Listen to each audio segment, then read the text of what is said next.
Every time a podcasting microphone gets bought, a white person gets their wings. I've been sitting on that one for a very long time. Hi there, my name is Katie. Welcome to Gwen, a podcast where I talk about nothing. For our first episode, I do actually want to talk about something really important because I feel that it's something that's been plaguing our country for honestly a while now. I can't even take that seriously. Why are so many of the worst movies about sharks and tornadoes? I would like to begin this episode by saying there's no malice here. There's no criticism, hatred, disdain. This is an appreciation of shark and tornado movies. And I famously love horrible movies. If I go to the movie theater and it's even a little bit entertaining, I'm in.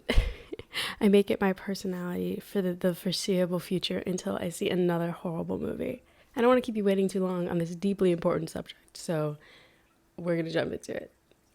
Okay, so there are 3 movies that I want to touch on. First, shark movie, a tornado movie, and you guessed it, a shark tornado movie. I'm sure that you can guess which one that is. But recently, my boyfriend and I watched The Meg, which I thought was going to be really bad, and it actually wasn't. And I feel guilty for giving it that criticism. So here's a synopsis of The Meg for those who haven't seen it. Okay. So The Meg is about a team of researchers funded by Rainn Wilson. Don't know what his character name is. Was just shocked that Rainn Wilson was in it. He's a billionaire. He's kind of a dickhead. Whatever. So at the beginning of the movie, we see who's going to be the main character, Jonas. He's in like an underwater mission rescuing another group of divers, and there's something attacking their boat, and like he makes a split-second decision to cut off the other boat, sacrificing like 2 of the people on it or whatever to bring the other team to the surface. This makes him become disgraced because they're like, you didn't save him. When like he saved a bunch of other people. I don't know.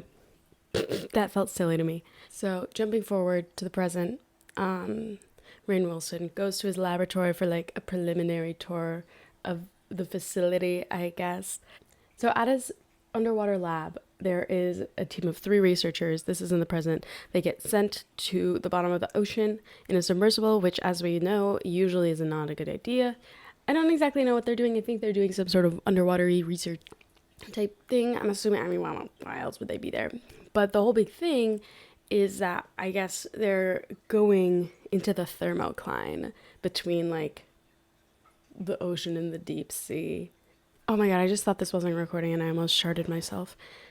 Anyways, so the researchers are down in the deep, they're discovering things, they're learning things, they're having fun. All of a sudden, they're getting attacked by something unknown. Their drone that they send out gets eaten. And then eventually it comes around and starts chomping on them, and they get stuck.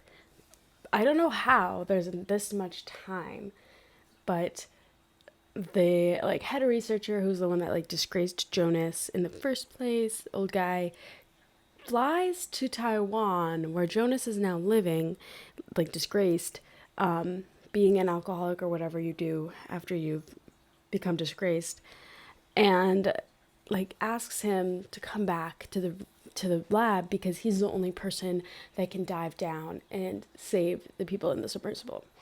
But there's a catch. And the catch is that one of the researchers in the submersible is Jonas's ex-wife. Heartbroken, right? So he does agree to go. Jonas agrees to go to the underwater lab, goes down, saves the squad. One of the scientists does have to stay behind. His name is Toshi. Toshi's goated. He like sacrifices himself so that everybody else can survive. That's sick. Anyways, but them coming up through the thermocline creates like a portal, a little bit of a vent for the Megs to swim up through and wreak havoc on the oceanic world. So basically, the rest of the movie is them like figuring out how to kill the Megs to save the world, I guess. Rainn Wilson gets eaten once like the cats are fighting. For those watching on the YouTube, this is Gwen. She doesn't like being held very much. Oh my god, the other cat just opened the door. Gwen is the friend for which this podcast is named because she's my little homie. Every time Gwen jumps and like hits the ground, she goes. Broop. Anyways, back to the Meg. They eventually do end up saving. They kill one of the sharks. So they kill the shark, and they're like, "Oh my god, yay!" But then there's another bigger shark. Whoa. Okay. So they have to kill the second shark. It's a whole big thing. And oh my god, Marty. This is the other cat, just for frame of reference. He's a very big boy. And he likes to attack Gwen, who's literally 3 pounds. Okay, I believe that's it. As I was saying, though, yes, they kill the sharks, but as we know, there's another Meg movie coming out on August 4th. So they obviously didn't kill all of them. Or they do the same thing again. I don't really know. I haven't watched the trailer. But important point, Ruby Rose is in this movie. If you've seen the Break Free video, I'm putting it right here. Or maybe I'm not. I don't know how to edit. If you've seen it, though, I'm sorry. Go to therapy. But yeah, I'm assuming that there are going to be more big sharks. Maybe more other big animals too. I don't know. On to part 2. So I chose a maybe unconventional movie for the tornado section of this episode. In 2015, my father and I wanted to go see a movie. But we're like, oh, like there's no good movies out. We wanted to go to the drive-in. But there was one movie out that really did catch our eye. Fire Twister. And so we went and saw Fire Twister, and I just vividly remember us dying laughing the whole movie because it was so bad. I had to look up the entire synopsis for this because I was 14 when I watched it. So, sue me. Actually, please don't. So I'm going to be reading off this a little bit because I forgot. So Fire Twister is a 2015 movie about an accidental man-made fire tornado. It boasts a 30% audience score on Rotten Tomatoes. However, while I was originally looking for this movie, I thought it was called Firenado because why wouldn't it be? So I'm looking up like Firenado. Okay, why can't I find this? Because there's also another movie called Firenado separate from Fire Twister, which proved the point of this very important issue. So this part is verbatim the IMDb description. There's really no way to paraphrase it in a way that would do it justice. So here we go. When ex-firefighter Scott Nylander and a group of ecologists approach a silo filled with oil to hang a banner with an eco message, they suddenly realize they came to the wrong place at the wrong time. There's a bomb attached, which is going to explode in a few seconds. As the group finds shelter, a mass explosion causes a huge flaming tornado, which starts to destroy everything in its way. Scott and his team are accused of being terrorists that caused the explosion and must now stop the fire twister before it destroys LA. I remember I was laughing so hard this entire movie that I barely remember it. There's a million plot holes. It didn't really make sense. I love it dearly. Oh, there's a tiny cat. Hi, tiny cat. Gwen is a very small little girl. Okay, so that concludes the tornado aspect. Now what are we moving on to? You guessed it, Sharknado. Now, Sharknado is a series. I chose to only talk about the first one because I only saw the first one. The one thing that I think differentiates Sharknado the most is that it is a comedy. It's supposed to be ridiculous, which Fire Twister, I honestly don't know if it was supposed to be a comedy or not. I suppose I could look that up, but I don't really want to. I'm afraid to touch my computer because it's a MacBook Air and it's got about 18 things plugged into it. So I'm worried if I sneeze, it'll just explode. But Sharknado is a critically acclaimed worldwide hit. So I did also have to look this one up a little bit because I have the memory of a toucan. So this is paraphrased IMDb description, just so you know. So Sharknado is about a massive hurricane that causes catastrophic flooding in Los Angeles, pulling ravenous sharks into the city. As with every other good bad movie, the hero has a serendipitous name. His name is Finn, and he leads a team to save his wife and daughter from flooding, like in their house. Eventually, I don't know why, some tornadoes start like above the water, and they start pulling the sharks into the tornado and distributing them throughout Los Angeles. I don't know why this always takes place in Los Angeles. Probably filming reasons. Actually, that makes a lot of sense. I take it back. So the group does manage, I think they pick up more people along the way. Who cares? The group manages to acquire some bombs and ends up exploding the helicopters from the air.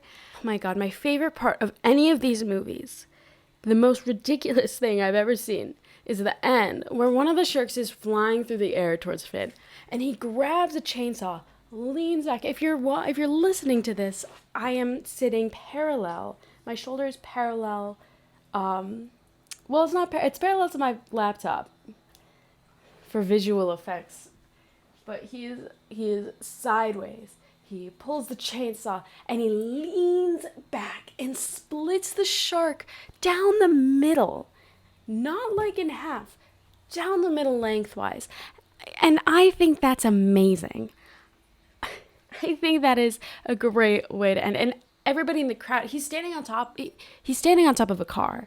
And everybody's watching him. And they're just all like, oh my God. And then he just... Cinema. That is cinema. This movie actually got a 74% on Rotten Tomatoes, which I think is very well deserved. I think you should have gotten more. That's just me. I found this movie genuinely enjoyable to watch. Probably the best movie on this list. I think they made like 18 more. I don't know. They definitely didn't make 18 more. That was dramatic. Our next section. Why sharks? Why tornadoes? To further illustrate my point about the sheer volume of shark and tornado movies, here are some of the ones I found on the very first page of Google.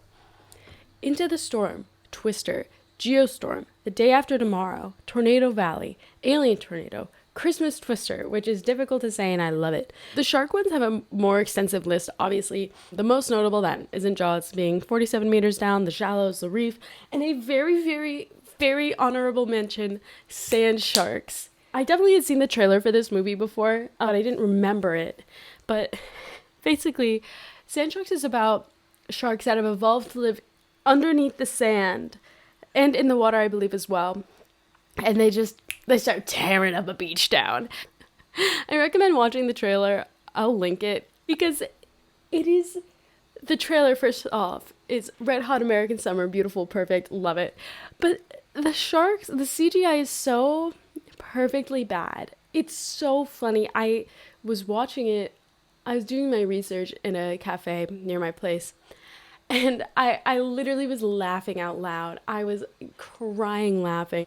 As for interest in these topics, I do understand it. It's very fun and silly. Sharks and tornadoes are kind of fun. I was a shark kid. I have a shark tattoo. It's of a nurse shark. That's pretty cool. My favorite tattoo for sure. I've always been I've always been obsessed with sharks. Pause. This is my blahage. For those listening, this is a blahage. It is the IKEA shark. It's a pretty big boy. I'll hold on to it for the rest of... I should have been holding on to it the whole damn time. This is really comfortable. So I had an original blahage that I bought when I moved into college 18 million years ago. Sorry, that's a lie. I'm a senior. I feel old, though. But then my car got broken into. And I use the word broken into lightly because I'd forgotten to lock it. So... And I had the blahage buckled in the back seat. Obviously, they took that.